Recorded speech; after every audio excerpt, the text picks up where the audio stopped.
Hi everybody. So, I just finished reading the book of Enoch, or as it is spelled here, Enoch. And I completely understand why it was removed from the canon.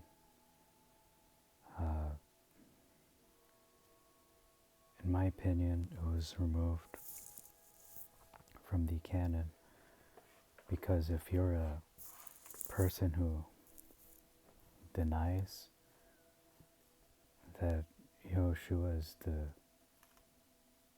one prophesied as the Mashiach, then yeah, you'd want to take that out of, destroy all evidence that it existed. Because, well, let me just start from the outset. It's a very mysterious book. It does remind me of the rest of the Tanakh.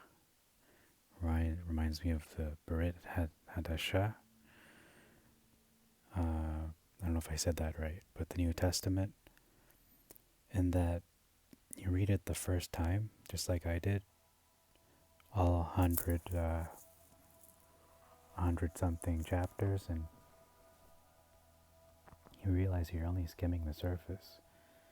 Unless you really dig deep into the historical context, the various idioms that may exist, the original word meanings, you won't get the full gist of it. You won't understand what you have read or what you did read. And so, yeah, from the outset, it's,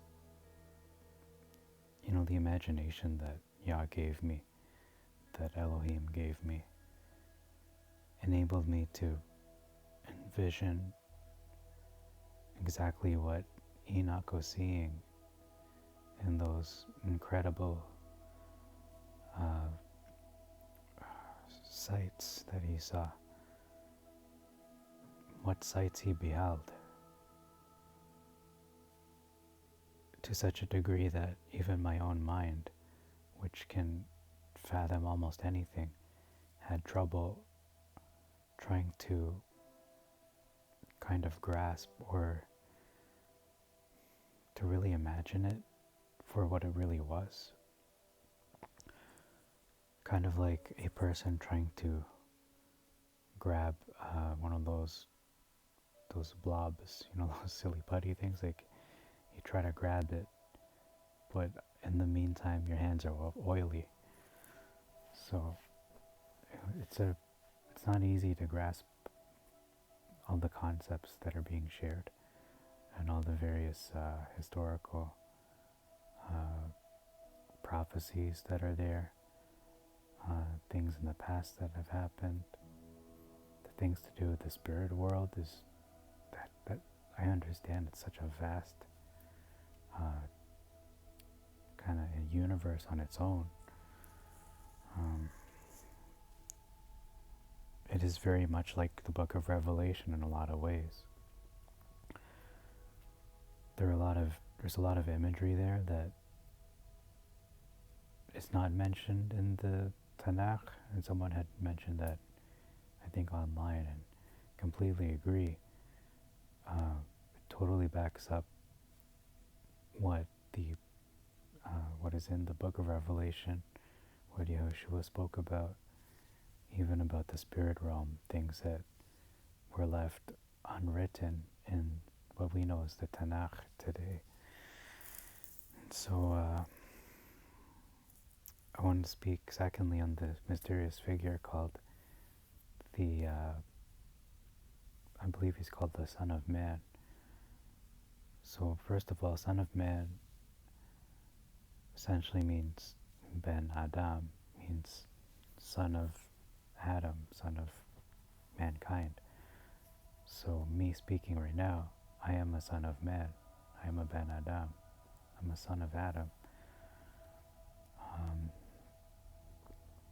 So people interpret it to mean that Enoch is equating himself with Yahushua HaMashiach, That's completely false. It's simply a term that means human being. It's a Hebrew idiom, I guess you could say. Another thing is that there is a specific person, individual, or entity that is not merely flesh and blood Son of Man, but it is a character, somebody who sits at the right hand of Elohim, and who is Elohim. I believe Enoch, in this version of Enoch at least, it refers to him as the elect one. And there's multiple references to him, I believe from chapter 40 something onwards. It's a big chunk just dedicated to this messianic figure. And so much proof that he is the Mashiach, that it is Yahushua. And second of all, there's so many references as well, besides to Yahushua, Mashiach. There's a lot of references to the Kodeshim, to the elect ones, to the set apart ones, his holy ones, not the angels, not the hosts of the heavens, but a different host.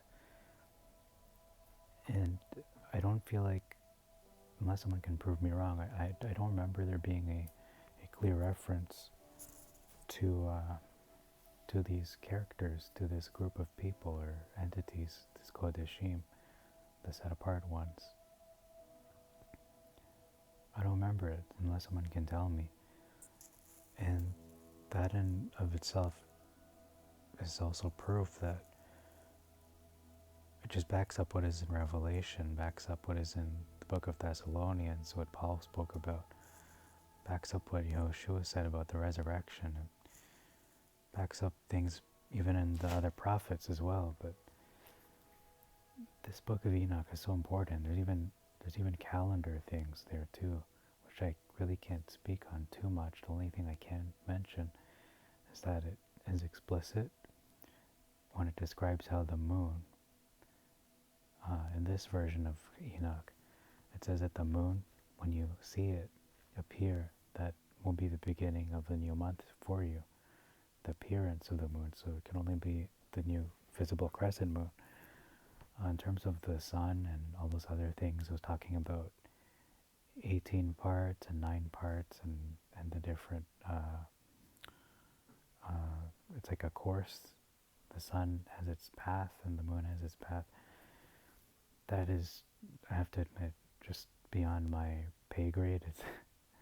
It's out of my realm. It's out of my understanding, because I haven't done the homework to really, sit down and really study that in a thorough, deep way, to fully understand it, I should say. You can only skim it and kind of scratch the surface, after that, the book is kind of proverbial too. There's a lot of wisdom there. Has like a bit of a post-credit scene, you could say, with Noah. I found that pretty cool. Talking about the flood, just, definitely read again if Yah willing. I'll have more time to read this, because, as things are going right now, it's looking like there may not be enough time to do everything you want. If, this virus and all the calamities will just be killing people left and right. So, yeah, that's all I have to say about the book of Enoch. I don't want to reach 10 minutes. But if I do, I do, right? But here it is, okay. So, yeah, there's a part where he's just talking to his son. I believe it was Lamech. And then his son Methuselah. Or is it Methuselah is his son? Yeah, Methuselah is his son. He's kind of narrating this to him. So much here. I mean, I didn't even mention about the fallen angels, about the Nephilim, it's about even God's angels or Yah's angels, and all the names and their roles, and just how how organized the spirit world is. Like they have different roles in which they serve. Even the fallen angels have their like specialties in terms of training people to war, and then you have on the side of Yah, you have those angels who are in charge of like snow, in charge of the like calamities of man, just protection of men, just it's so vast and it's quite interesting. Like I know some people say it should be canonized, and I can see that perspective, especially with the mention of Yeshua, but um, it's important we get to the oldest version of Enoch and see what that would say. But that's all I have to say about that. I did order a version of Enoch, and it's on the way. It's like an 18th century version by R.H. Charles, so can't wait till that comes in, and I'll just maybe read it again when I finish. We're going to read the Book of Jubilees now on the Sefer, and then Jasher after that. So do look forward to those, and shalom. Good night.